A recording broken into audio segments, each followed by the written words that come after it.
Bonjour à tous, voilà, c'est Marco du blog mlmpourtous.com. Voilà. Donc aujourd'hui je vais vous parler un petit peu d'une checklist idéale pour lorsqu'on veut démarrer sur internet et qu'on veut créer un site ou un blog. Donc cette checklist a pour but de vous donner quelques indications sur des choses importantes et qui vont permettre un bon référencement à ce site. Voilà, alors comment avoir un bon référencement sur Google, Voilà, je vais essayer de vous faire découvrir quelques petits trucs simples pour avoir un blog bien référencé. C'est important de prendre tout ça au départ. Alors, préparation au référencement. Tout d'abord, avant de démarrer votre site, vous devez vous concentrer sur la fonction de votre site. Qu'est-ce que ce sera? Un blog, un site vitrine, un site marchand? Voilà, vous devez bien définir et bien réfléchir à ça au début.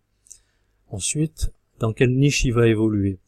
Alors, vous avez plusieurs niches, j'ai marqué le bien-être, le marketing, le MLM. C'est important que vous cibliez exactement quel type de niche vous allez choisir. Ça vous permettra déjà de mieux cibler par la suite quelle sera votre clientèle. Ne pensez pas que de faire quelque chose de général, de généraliste, ça va permettre à ramener plus de monde. C'est tout à fait le contraire. Vous devez cibler, être précis, avoir une niche pour cibler une clientèle. Ensuite, commencez à préparer du contenu, c'est-à-dire si vous voulez faire un blog, commencez à préparer des articles, préparer des photos, préparer certains liens que vous voulez mettre à l'intérieur. Ensuite, on passe au nom de domaine. Le nom de domaine, c'est quelque chose d'hyper important, c'est quelque chose qui va vous suivre toute la vie du site. Donc, réfléchissez-y à l'avance, essayez de choisir quelque chose facile à retenir, simple. Alors pas forcément le titre de votre site, ça peut être votre nom, ou ça peut être quelque chose de court. Je vais vous donner un exemple tout bête. Regardez Google, Google ça veut rien dire, mais pourtant c'est le plus gros moteur de recherche au monde. Voilà. Donc peu importe, mais essayez de faire quelque chose que les gens vont mémoriser facilement, pas trop long à rentrer, et voilà, essayez de faire court et simple. Évitez les serveurs gratuits et les noms de domaine virtuels. Voilà, bien souvent ils sont mal indexés par les moteurs de recherche. Voilà. L'achat du nom de domaine, en général, ça coûte à peu près une dizaine d'euros. Voilà. Ensuite, on passe à la construction de votre site. Construire votre site, il faut que ce soit quelque chose qui vous corresponde et que vous l'acheviez et que vous soyez satisfait du travail rendu. Je vous dis ça parce que je l'ai mis entre parenthèses. Quand j'ai commencé mon activité, pendant 6 mois, j'ai changé 6 fois de thème. Pourquoi? Parce que j'étais jamais satisfait, si c'était pas quelque chose qui me correspondait vraiment, et j'étais un petit peu j'ai fait un petit peu ça à la va-vite, mais bon, je me suis rendu compte au bout de quelque temps que il fallait vraiment quelque chose qui me corresponde et que je puisse améliorer au fil du temps. Bon, c'est ce que j'ai fait, mais essayez de ne pas perdre ce temps après. Commencez à y penser maintenant, essayez de penser à quelque chose qui vous ressemble. Dans le chapitre B, je vous ai marqué de faire quelque chose d'assez simple. Ne pensez pas à quelque chose de compliqué avec plein de couleurs, plein de trucs. Essayez de faire quelque chose de simple. Je vais vous donner 2 exemples simples. Apple, fond blanc, une image, des textes noirs. Facebook, une en-tête bleue avec des textes noirs, et c'est très simple. Voilà. Essayez de ne pas trop charger en texte et en images superflues surtout. Bien sûr, il est important que vous marquiez quelque chose, mais essayez de pas trop en mettre, et surtout pas en mettre pour rien du tout. Pourquoi? Parce que si vous mettez trop de choses, ça va être un petit peu lourd et ça risque de ralentir un petit peu votre site. Faut savoir que les visiteurs, au-delà de 5 secondes, ils quittent votre site. Donc, il vaut mieux rester en dessous de 5 secondes, et déjà 5 secondes c'est déjà pas mal. Voilà. Et évitez de faire des pages trop lourdes. 15 KO, c'est l'idéal. Une chose qui me semble importante pour moi, essayez de ne pas mettre votre site en ligne tant qu'il n'est pas terminé. Souvent, on a tendance à vouloir mettre un peu la charrue avant les bœufs. Essayez au moins de mettre l'essentiel, pour le mettre en ligne. Un site qui n'est pas fini, si vous aurez quelques visites, alors vous en aurez très peu au début, rassurez-vous, mais ça fait rien. Le peu de gens qui viendront, s'ils voient quelque chose de bâclé et pas de fini, ils reviendront plus. Donc ce serait bête. Essayez de finir. Ensuite, l'écriture idéale pour avoir un bon référencement. Alors l'idéal, si vous faites un blog, même si vous faites un site et que vous voulez mettre des articles, essayez de mettre quelque chose tous les jours. Si vous faites un blog, essayez de faire un article tous les jours entre 300 et 500 mots. Alors ça sera difficile, je le sais par expérience parce que j'y suis pas arrivé. Mais bon, si vous êtes capable de faire un article tous les 2-3 jours, ça serait déjà pas mal. Surtout au début, c'est très important. Plus vous mettrez de contenu, surtout du bon contenu, plus vous risquez de vous rapprocher de la tête de Google et d'autres moteurs de recherche aussi. Alors surveillez attentivement votre orthographe. Moi j'ai beau relire 10 fois des fois, mais je fais toujours des fautes d'inattention, donc faites très attention à ça. Vous avez des correcteurs qui sont gratuits Google toujours, donc passez vos textes dedans, ça peut vous permettre de passer un peu pour un amateur, quoi. Essayez de faire des phrases courtes d'une manière générale. Dans vos textes, mettez un titre et des sous-titres. Et mettez des sous-titres tous les 3-4 paragraphes, minimum. Voilà. Essayez de pas rallonger tout ça. Aérez votre écriture pour qu'elle soit agréable à lire. Essayez de faire des polices qui soient de minimum 14. Voilà.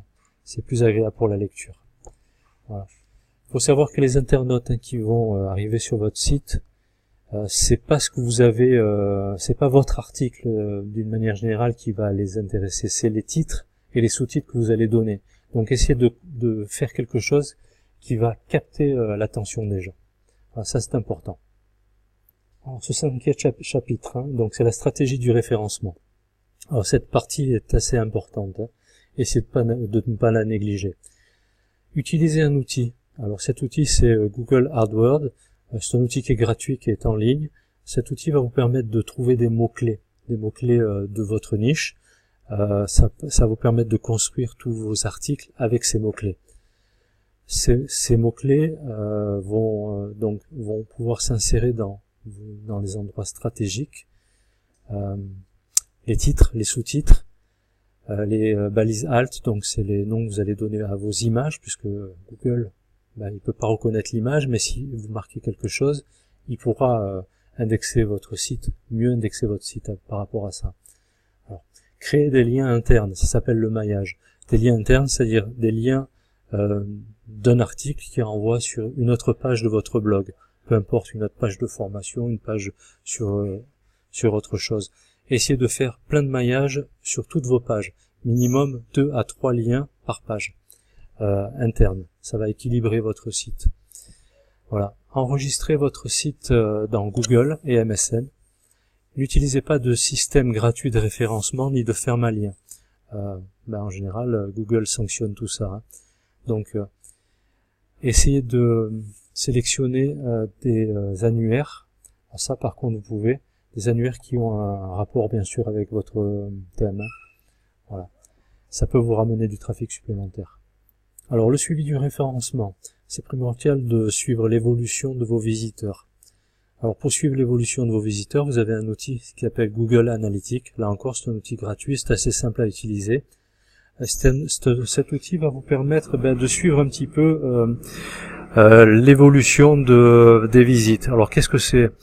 Savoir qui visite votre site, quelle page on visite le plus, combien de temps on reste, quel est le taux de rebond. Le taux de rebond, c'est lorsque les gens arrivent sur votre site, s'ils cliquent sur une autre page ou s'ils partent de suite.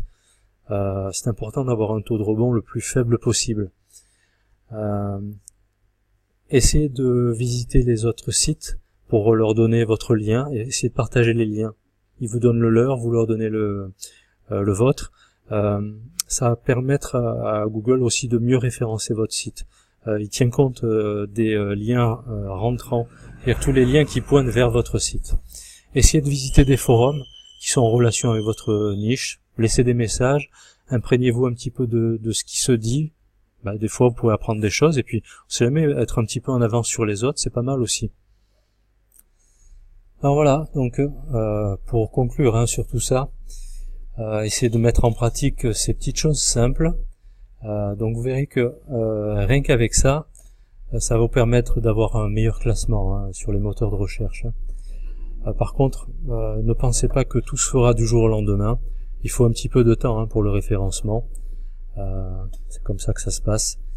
En général, il faut compter entre 4 et 6 mois pour commencer à avoir de bons résultats. Voilà.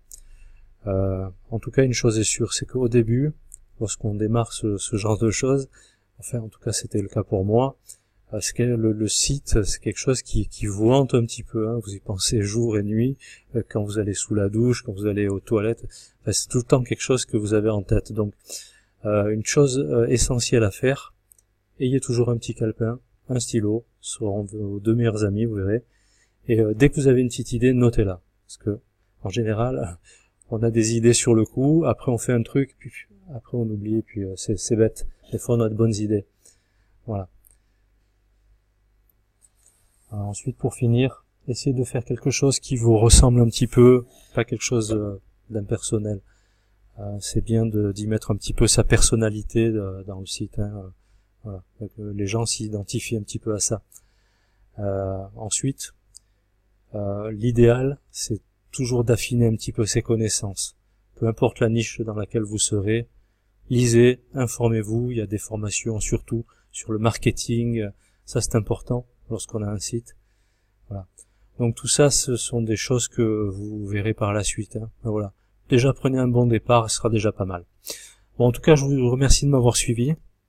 Écoutez, je mettrai le lien de mon site sous la vidéo. Si vous voulez me faire une petite visite, ce sera avec plaisir. Moi, je fais du marketing, marketing de réseau. Voilà, j'aide un petit peu les gens à bien démarrer dans leur vie Internet. Voilà, je vous remercie. À bientôt. Ciao, ciao.